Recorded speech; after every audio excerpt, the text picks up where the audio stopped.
네, 고린도 전서 오늘부터 이제 볼 건데요. 네, 그렇습니다. 우리 고린도 교회라고 하면 여러분 고린도 교회에 대해서 좀 이제 아셔야 됩니다. 고린도가 어느 지역이냐? 굉장히 이제 상업적으로 발달한 지역이다. 많이 들어보셨을 겁니다. 근데 이 고린도가 왜 이렇게 큰 도시냐면 로마 지역에서 손에 꼽히는 그런 큰 수도고 큰 도시란 말이에요. 그래서 네 번째 가는 이제 도시다, 세 번째 가는 도시다 이렇게 이제 뭐 역사학자들이 말을 합니다. 그만큼 그 로마가 얼마나 많은 식민지가 있었고 얼마나 많은 도시가 있었어요. 근데 뭐 특별히 뭐 알렉산드리아 우리가 아는 그런 이제 그 이제 이름들이 있지요. 그러니까 지금 수많은 이제 영토 확장 가운데서도 이제 굉장히 손에 꼽히는 그런 도시인데 고린도는 또 어떤 지역이냐? 굉장히 음란한 도시입니다. 그래서 신전이 많고 그리고 굉장히 그 뭐 창기들이 많고 그래서 뭐 솔직히 남자들이 어느 정도냐 그냥 뭐 낮에 대낮에 술에 취해서 여자들을 찾아서 다녔다고 하는 정도로 그만큼 음란한 도시.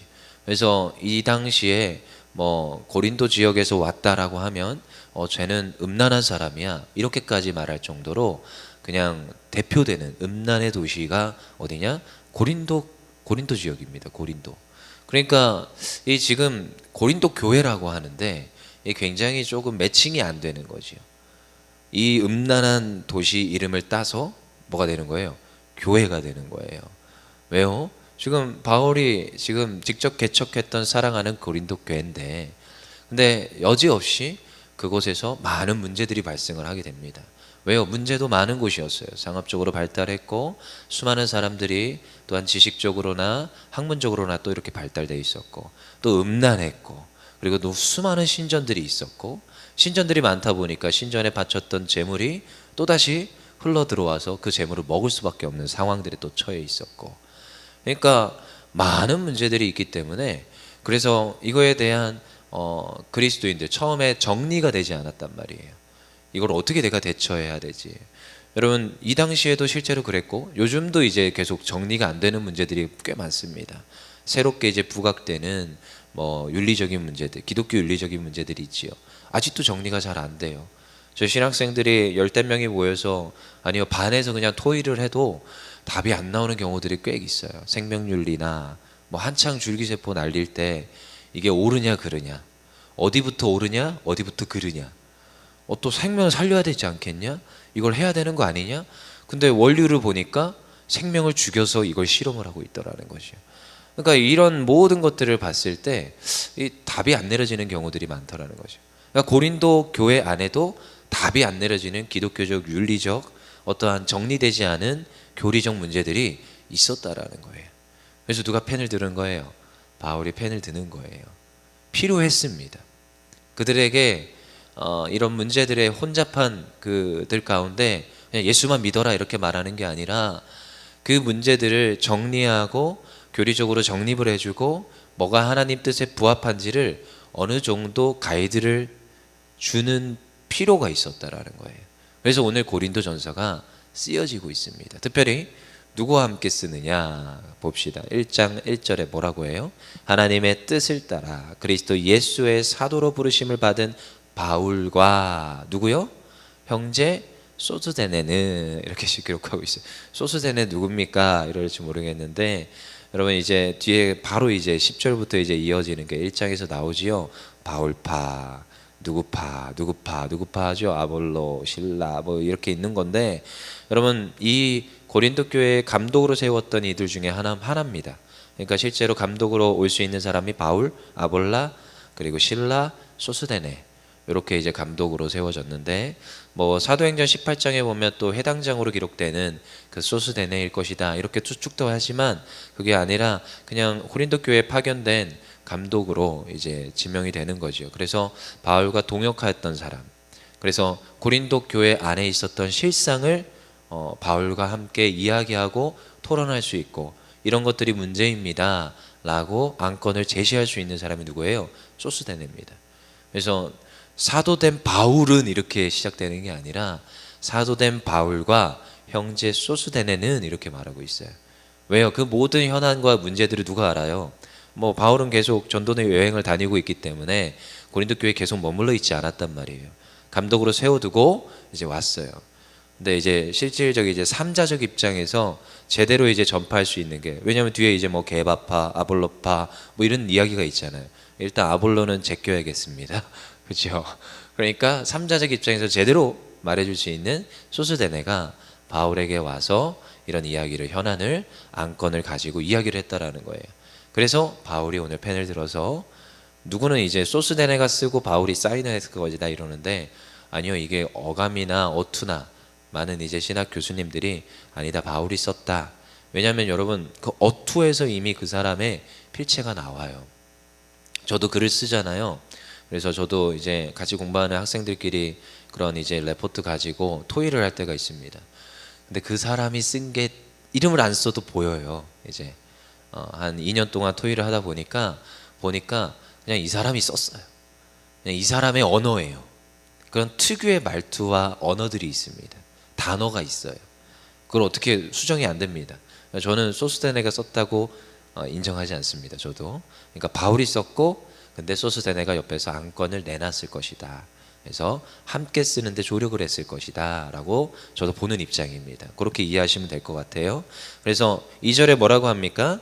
고린도에 있는 하나님의 교회 곧 그리스도 예수 안에서 거룩하여지고 성도라 부르심을 받은 자들과 또 각처에서 우리 주 곧 그들과 우리의 주 대신 예수 그리스도의 이름을 부르는 모든 자들에게 편지한다는 거예요. 여러분, 사실 고린도 교회에 썼다고 하지만 고린도 교회에만 쓴 건 아니라 성도라 부르심을 받은 모든 자들, 각처에 있는 자들에게 이 편지를 쓴다는 거죠. 왜요? 고린도에만 이 문제들이 있었던 게 아닙니다. 그 다른 지역 교회, 특별히 이제 바울은 선교의 중심이 어디냐? 시티입니다. 시티. 사람들이 모이는. 이 고린도는 60만 명이 모였을 것이다. 이제 고린도 지역이 60만 명의 인구가 있었을 것이다. 그 당시는 굉장히 대도시입니다. 네 번째 가는 도시란 말이에요. 세 번째 가는 도시. 근데 도시 중심에 선교를 하셨어요, 바울은. 근데 그 도시에 복음이 전파되면 거기 있던 사람들이 또 어디로 갑니까? 곳곳에 지방으로 가지요. 그러니까 예수 복음 들은 자들이 지방으로 가서 주의 복음을 전합니다. 그러니까 고린도 교회에 편지를 쓰지만 고린도 교회 주변에 있는 이들도 이 편지를 받아서 읽었다라고 보고 있습니다. 그래서 뭐 장로의 전통, 그래서 뭐 장로들이 가서 뭐 이렇게 편지를 읽는 그런 전통들이 또 있었어요. 전통들이. 그래서 실제로 뭐 예배를 드리는데 뭐 다른 거 아니라 이렇게 바울이 써준 서신서를 그냥 쭉 읽으면서 예배를 드렸을 것이다. 이렇게 또 보고 있습니다.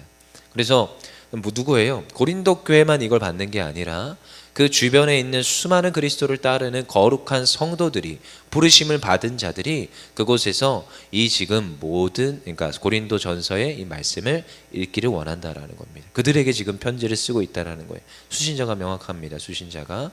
그래서 3절 읽어보겠습니다. 시작. 하나님 우리 아버지와 주 예수 그리스도로부터 은혜와 평강이 있기를 원합니다. 그치요? 너희에게 하나님의 은혜가 있기를 원합니다. 하나님의 은혜를 부어주셨습니다. 라면서 이제 고린도 교회에 편지를 하고 있습니다. 여러분, 사실 이 고린도 교회만 매칭이 안 된다고 했죠. 아까도. 여러분, 이 교회라는 원어 자체가 뭡니까? 에클레시아, 자주 들어봤을 겁니다. 근데 에클레시아가 무슨 말이냐? 에크는 익스에서 파생된 단어예요. 그러니까 원래 에크가 원형인데 거기에서 익스 뭐 expectation 하면은 익스가 뜻이 뭐냐? out, 바깥이라는 뜻입니다. 바깥. 그러니까 에크 할 때 에크는 바깥에서, 그 다음에 클래스가 뭐냐? 불렀다라는 뜻이에요. 그 다음 마지막에 시아는 집단, 공동체예요. 그러니까 에클레시아, 교회라는 게 무슨 말이냐? 바깥에서 불러낸 집단이라는 거예요. 여러분, 뭐 교회는 거룩한 공동체다. 그래서 제가 고린도와 교회와 매칭이 안 된다 이렇게 했지만, 여러분 사실 교회는 바깥에서 불러낸 공동체예요. 그러니까 이미 세상에 있는 자들, 죽어갈 자들을 불러낸 집단이 누구예요? 교회예요. 교회. 그러니까 교회와 사실 고린도는 매칭이 됩니다. 고린도가 악하고 음란한 도시지만 그 가운데 뭐를 불러내요? 교회를 불러내는 거예요. 그러니까 고린도 교회, 여러분 사실은 우리가 지금 살아가고 있는 이 땅에서 그리스도를 믿는 우리 모두는 사실 고린도 교회와 비슷한 거죠. 교회라는 것은 세상에서 불러낸 집단. 그래서 오늘도 우리는 사실 고린도 교회 다니는 성도들과 별반 다르지가 않습니다. 뭐 내가 잘나서 하나님 앞에 나온 게 아니라 하나님이 불러내 주셔서 이 가운데 나온 거예요. 그래서 나도 죄인이지만 근데요, 그래서 하나님 앞에 와서 예배하지만 사실 이건데 모인 모두가 죄인입니다. 하잘것없는 죄인이에요. 그래서 여러분 그거 아십니까? 옛날에 교회 왔는데 또 시험 들었대요. 그래서 가만히 보니까 새 가족이 시험 들었다는데 새 가족 시험 든 이유가 뭔지 알아요?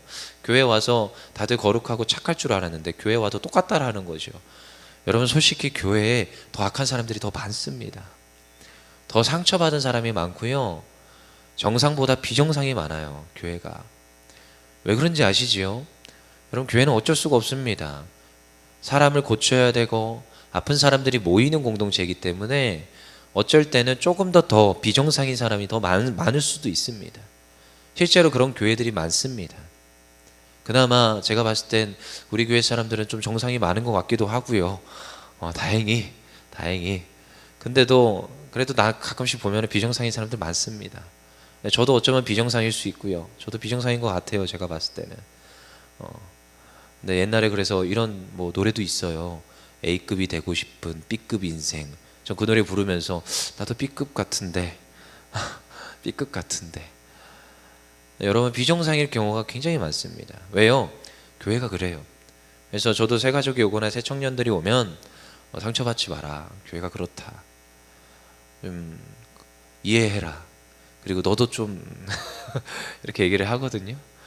여러분 에클레시아 자체가 그래요. 바깥에서 불러냈다는 거예요. 그런 공동체예요. 그러니까 고린도 교회가 굉장히 음란하고 그러니까 웃기지요. 고린도 교회에 모여서 예배를 하는데 예배를 잘 드렸어요. 하나님 감사합니다. 주여 주여. 그리고 나서 바깥에 나갔는데 야 우리 신전으로 가자. 신전에 누가 기다려요? 어여쁜 그 수녀들이 기다리고 있어요. 거기 신성 그들은 이제 신성하다고 하는 그 여자들이 기다리고 있어요. 거기서 뭐해요? 얼마나 그 웃긴지 모릅니다. 비를 내려 주시옵소서 하면서 성행위를 해요. 근데 예배 드리는 자들이에요. 그게 근데 그들의 문화라는 거죠. 왜요? 비를 내리게 하려면 지금 풍족한 그 풍작을 거두려면 이걸 해야 된다는 거예요. 그러니까 이게 말이 안 되는 거예요. 토착적인 신앙으로 발전하고 있으니까 그것에 대해서 탁 정확히 교례로 하나님의 말씀으로 일러줘야 되는 거죠. 여러분 그래도 그들에게도 누구를 따라서 살라고요? 예수 그리스도를 따라서 살라는 거예요. 그들에게 하나님께서 무엇을 주셨어요? 은혜와 평강을 주셨는데 뒤에 또 뭘 주셨어요? 5절 읽어볼게요. 5절. 여기는 상업도시입니다. 굉장히 지식적으로 문화적으로 발전한 도시예요. 그들에게 뭘 주느냐? 5절 읽어보겠습니다. 시작. 이는 너희가 그 안에서 모든 일 곧 모든 언병과 모든 지식의 풍족함으로 그들에게 하나님께서요 주셨어요. 여러분 우리가 보기에는 뭔가 타락한 것 같고 뭔가 지금 음란한 것 같지만 하나님이요 그들에게 주신 게 있어요. 은사를 주셨어요. 뒤에 보니까 7절에서 뭐라 합니까? 너희가 모든 은사에 부족함이 없이. 저는요 그래서 때로는 뭐 악한 사람이다. 저는 교회에 뭐 악한 사람들이 모인다고 생각합니다 늘. 그리고 뭐 저 사람은 공동체에 못 녹아들어든다. 아 저 사람은 우리 공동체에 못 받아들이겠다. 뭐 이런 경우들이 교회 안에서 막 비일비재 일어납니다. 근데 제가 어린 목사지만도 어릴 때부터 그런 거 너무 많이 봤어요. 근데 저는요 이제 좀 알아요. 무슨 말이냐? 그 사람들에게 가지고 있는 은사들이 보입니다. 상처받고 아프고 힘든 사람들이에요. 사실 저도 좀 힘들 때가 있습니다. 품어줘야 되고 교회에서 사역을 시켜야 되고 하나님 앞에서 아름답게 쓰임받게끔 해야 되는데 다가가면 막 날 찔러요. 근데 그 모습을 보면서 저도 옛날에 찔렀던 기억이 있거든요. 제가 저를 보듬어 주신 전도사님, 목사님들을 내가 찔렀었어요. 근데 저도 은사가 되게 많은 사람이에요. 사실은 알고 보니까 교회를 많이 했거든요. 근데 그때 저를 많이 보듬어 줬던 걸 저도 기억을 하거든요. 저도 악했거든요. 근데 여러분 하나님이 주신 그 은사와 뭐가 있어요?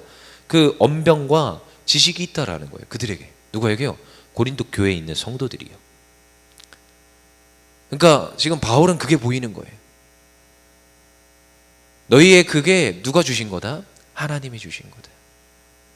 너희가 지금 싸우고 너희가 분쟁하고 너희가 그 문제 앞에서 넘어지고 시험될 문제가 아니라 그 모든 그 정말 이 원석 같은 것들을 다 다듬어서 어떻게 해요? 하나님의 영광이 되게끔 해야 되는 거예요. 그래서 지금 오늘이 바울의 이 서론 부분에서 그들을 한없이 칭찬하고 있습니다. 물론 뒤에 가서 계속 혼내거든요. 근데 한없이 칭찬해요. 근데 바울은 이게 보이는 거예요. 그들이 하나님 앞에 서면 얼마나 아름답게 쓰임 받을지를, 그들의 언변과 지식과 은사가 그들의 뭐 음란이 이게 아니라 그건 이제 고쳐야 되고요. 아무리 고린도 교회, 근데 그들은 변화될 겁니다. 누구 이름으로요? 예수 이름으로. 그래서요, 어쩌면 이게 저에게 대입이 되고요, 우리 교회 가운데 우리 모든 성도들에게 대입이 됩니다. 오늘도 나도 바깥에 있었던 존재지만, 오늘도 나도 여전히 죄인이지만 하나님이 뭐 해주셨어요? 에클레시아 불러주셨어요. 바깥에서 불러내 주셨어요.